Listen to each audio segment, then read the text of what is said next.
मेरे प्यारे श्रोताओं, आप सभी को मेरा प्यार भरा अभिवादन। लीजिए आज सुनते हैं प्रेमचंद जी की कहानी भिक्षा। तो लीजिए प्रारंभ है कहानी। गांव के बाहर एक झोपड़ी में भगवती अपने पति के साथ रहती थी। दोनों पति पत्नी निर्धन थे, किंतु आत्मगौरव से परिपूर्ण। भगवती के पति का नाम गोविंद था। वह पहले शहर में एक कारखाने में काम करता था, परंतु किसी दुर्घटना में उसका एक पैर कट गया और वह अपंग हो गया। नौकरी चली गई। जीवन निर्वाह कठिन हो गया। विवश होकर दोनों गांव लौट आए और वहीं एक टूटी फूटी झोपड़ी में रहने लगे। कोई काम धंधा नहीं था, खेती बाड़ी नहीं थी। जो थोड़ी बहुत जमीन थी वह पहले ही गिरवी रख दी गई थी। फिर भी दोनों ने कभी भीख नहीं मांगी, कभी किसी के सामने हाथ नहीं फैलाया। गांव में भगवती की बहुत इज्जत थी। वह स्वाभिमानी और ईमानदार स्त्री थी। सुबह से शाम तक वह दूसरों के घरों में काम करती, झाड़ू बर्तन करती और जो मिलता उसी में संतोष करती। एक दिन गांव में एक बड़ा यज्ञ हुआ। दूर दूर से साधु संत आए। गांव वालों ने बड़े श्रद्धा भाव से उनके लिए भोजन आदि की व्यवस्था की। बहुत सा अन्न, वस्त्र, दक्षिणा एकत्र हुई।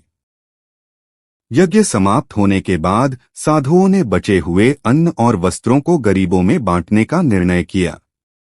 भगवती भी वहां खड़ी थी। गांव की औरतों ने कहा, अरे भगवती, तू भी क्यों नहीं लेती?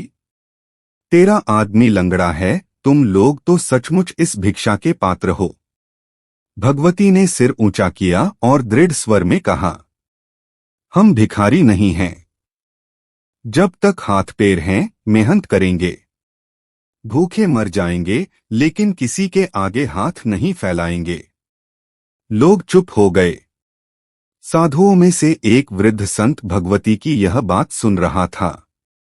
वह पास आया और बोला, बेटी, तुम धन्य हो। तुम्हारे जैसे लोगों के लिए ही यह भिक्षा है। यह कोई दया नहीं, यह तुम्हारी मेहनत और आत्मसम्मान के लिए श्रद्धांजलि है। यह कहकर उसने एक थैली में कुछ अन्न और वस्त्र भगवती को देना चाहा, पर भगवती ने हाथ जोड़कर कहा, बाबा क्षमा कीजिए। अगर मैं यह ले लूं तो मेरा आत्मसम्मान मर जाएगा। वृद्ध संत की आंखें नम हो गईं। उसने आशीर्वाद दिया, तू सदा सुखी रहो बेटी। ऐसे ही आत्मगौरव से जीवन बिताओ। यही सच्चा धर्म है।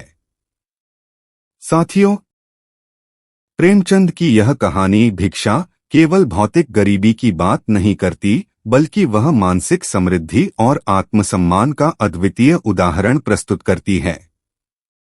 भगवती जैसे चरित्र प्रेमचंद की कहानियों की आत्मा हैं, जो सामाजिक यथार्थ और मानवीय गरिमा को उजागर करते हैं।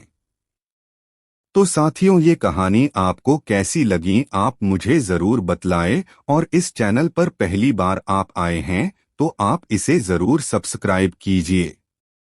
कहानी में मेरे साथ बने रहने के लिए आपका बहुत बहुत आभार।